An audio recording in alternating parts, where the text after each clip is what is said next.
I'm going to start again. Hi, I'm very happy to be here. And well, I have been making some videos and I think it's now time that I introduce myself.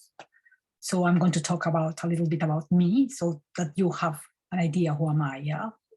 Well, I am Odette Farrell. I was born in Mexico and I have been living in London for the last 12 years. And I have been making these videos about my life in London. But I am an artist, a visual artist, and I consider myself now an environmental artist. I'm going to talk you a little bit about my past and what I have been doing. So let me continue.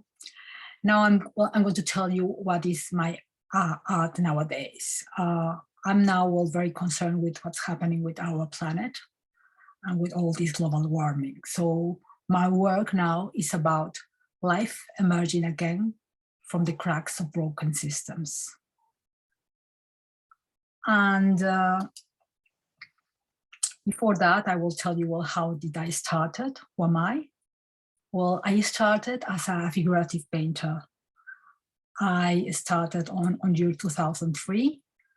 And at that time, I was very, very much interested in the identity. And I thought that the best way to look for myself to answers who am I was for the human body, because the human body, through the movements and the way you move and how you react, well, it tells a lot about you.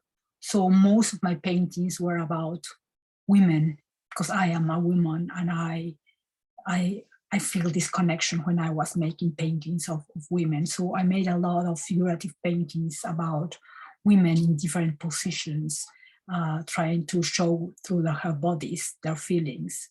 And I also love to do portraits. So most of my time while I was in Mexico, and then also when I came here to London, when I started coming here, I was mostly a painter, and I was most of the time doing figurative painters. I love to work with watercolors, as you can see here in the portrait you have seen here. And I love making nudes in oil too, and portraits in oil as well. And well, the face for me was something that still nowadays, it fascinates me. And I remember at a time in Mexico, I used to have a model. She was an amazing portrait model. And once she asked me if I was not tired of depicting her.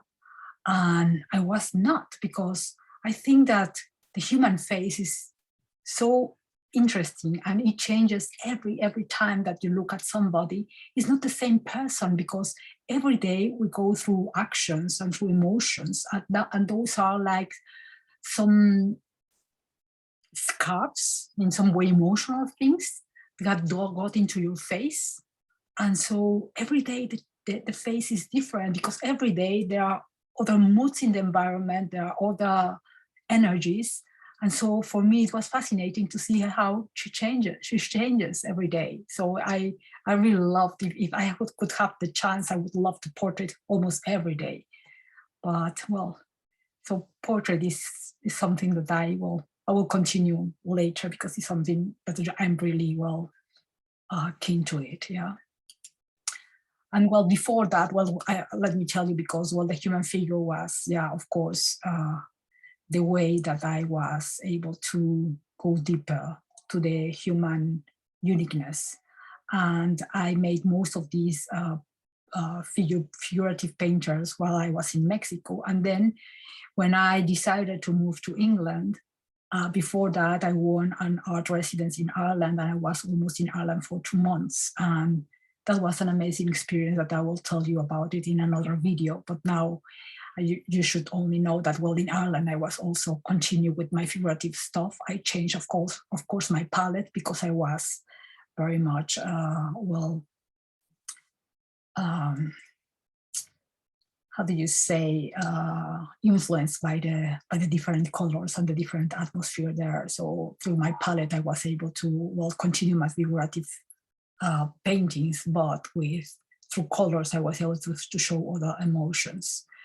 And then when I started in London, to live in London, I continued to be a figurative artist, but then I started to have problems, to see like some blocks in me. And then I decided that I really need to change because, well, when I came here as a, here I show you as a migrant. And although you come here with all the work permits and with everything, and in some way you can, I was fortunate to be considered a first-class migrant here in England.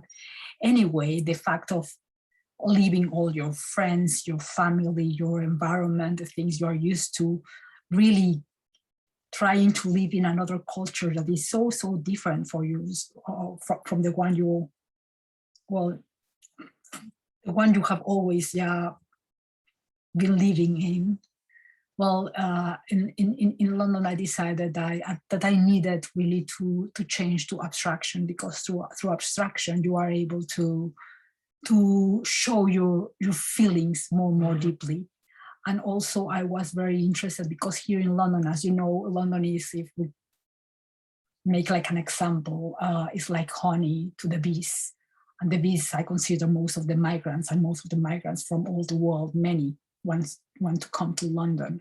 So here in London, I had the opportunity that I think that was an amazing opportunity for me to get to know people from all over the world, many people that came here to London to work, to study.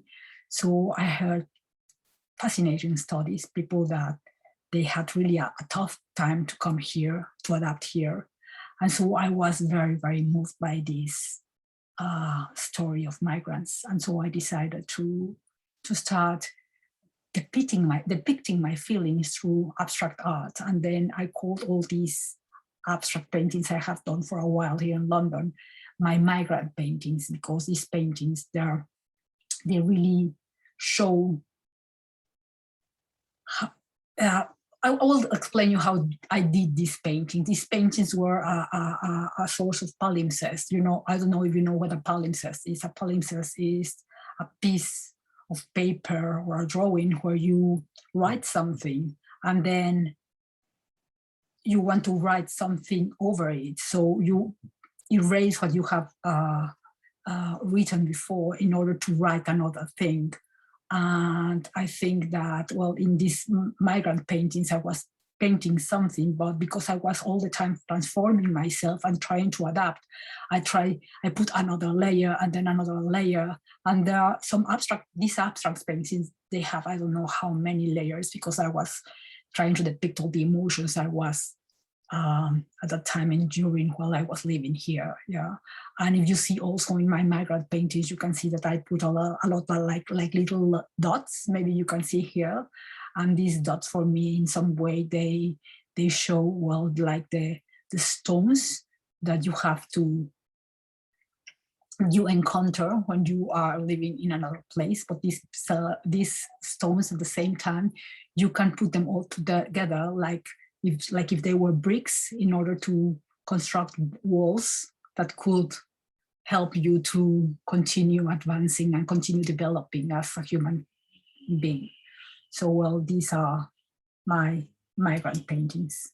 And then some years ago, like maybe like 5-6 years ago, I was very much started to be concerned with what's happening in our planet, because I think now the environmental crisis we are now experiencing is the most important thing that we have to face, much more than COVID. This is really an emergency. So some years ago, I was really frustrated what was happening with the planet. And I thought that as an artist, I really have to address this issue, because that's the most important thing above anything at all, about even more important that migration, even more important than shelter. And well, if we don't have a planet, we don't have anything. So I decided to start to address things. And this was the first painting I have made when I imagined like a city that was overcome by trees. And then I decided, well, I have to find a way to really inspire people to love our planet. And fortunately, I found once that I was in Kew Gardens, that is the most important botanical garden in the world, and it's the place I love most here in London. I was once wandering there, and I was, well, surprised to find a beautiful tree. I was very impressed by the form of their leaves, because I have never seen leaves that have that shape. They look like a dog foot, or like a fan.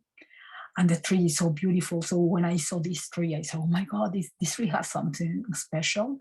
And then later I started reading about this tree, and I discovered that this tree is a Ginkgo biloba. And the Ginkgo biloba is a tree that has the most amazing experience, the most amazing history on Earth, because this tree is a living fossil that has been on Earth around 270 million years. Just imagine that. This tree has survived most max extinctions on Earth. It has survived when the dinosaurs were here, when the mammoths were here, all those animals that were extinct, and also all those different kind of vegetation that were on the Earth. And this tree, it has exactly the same DNA that from the Permian time. It's exactly the same tree. So for me, that was, oh my God, I really have found my source of inspirations. And since then, I was, well, just reading more about the ginkgo, and then I started to do a lot of paintings about the ginkgo. And well, why the ginkgo? Well, it's because my story at Kew, because I didn't know anything about this tree, and suddenly I realized I felt like a connection the first time I saw it. Not because it's beautiful, I felt something interesting about it.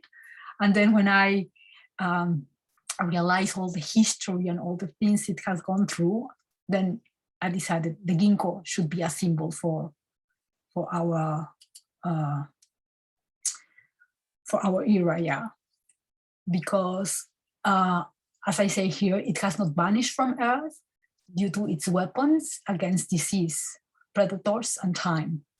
A very good example of that was in Hiroshima, where there were several ginkgos there, and those ginkgos were completely charred after the atomic bombs were there. And after around 8 or 9 months, those ginkgos, in spite of being completely carbonized and charred, they started to bloom again. They started to produce again little leaves. So the way this tree has the power it has to survive is incredible. And also something that really fascinated me about the ginkgo is that the ginkgo is really the first conservational project that the humans have made.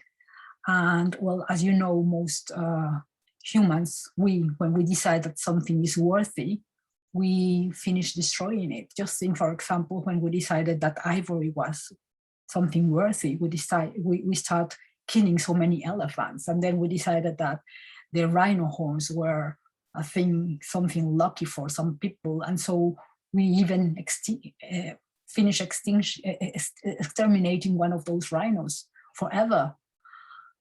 But with the ginkgo tree, it was completely the opposite. The ginkgo, as you know, well, there was a time, long time ago, when the dinosaurs were the predators, and they were the main species on Earth. Well, the ginkgos were all over the planet. They were all around there were no continents at that time. It was the panacea, and the ginkgos were all around the planet. But some thousands of years ago, well, I don't know how much time really, the ginkgos were really started to disappear. We don't know why, because it's a tree that really has so many powers to survive. But some thousand years ago, the ginkgo was only we were only able to find ginkgos in the area of Asia, China, and Japan. And then the humans discovered, and they realized that the ginkgo has so many properties that they decided that it was worthy, and then they start spreading it. So thanks to humans, the ginkgo is now in most temperate areas in the world. You can find now ginkgos in the United States, in Europe, in Canada, in other parts, in South America, in the temperate regions. So thanks to us, now the ginkgo is now now again all over the world. So that is something also that for me was very, very, very inspiring. And well, here I show you some of the paintings I have made about the ginkgo. This, for example, is a huge painting I have made, and I love to paint with music, and the rhythm with the music, I'm just thinking of what the symbol of the ginkgo is for me. So I have made so many different kinds of ginkgos. This is another old painting, as you can see, 122 by 152 centimeters. Here is another ginkgo painting I have made. I think I have made around 30 different kinds of paintings regarding the ginkgo. And then also inspired by the ginkgo, I have also addressed other issues here. For example, I was thinking of the corals that I hope once they will start again on bleaching and start to find their beautiful colors. And I always try to insert the ginkgo shapes there, yeah. Here you can see some watercolors I have made also regarding the ginkgos. So well, the ginkgo is really a source of inspiration. And I think now, well, my video is now very, very long. Well, when I start speaking about the ginkgo, really, I'm so much in love with this being that once I will tell you all the things I have known regarding this tree, I will make a video just about the ginkgo, and I will put pictures about the ginkgo and the properties and why it's such a worthy being. And well, I think for now I am going to stop. I will continue next time talking about other art pieces I have been doing now recently. But now, well, I'm really, really happy that you have been listening to my, well,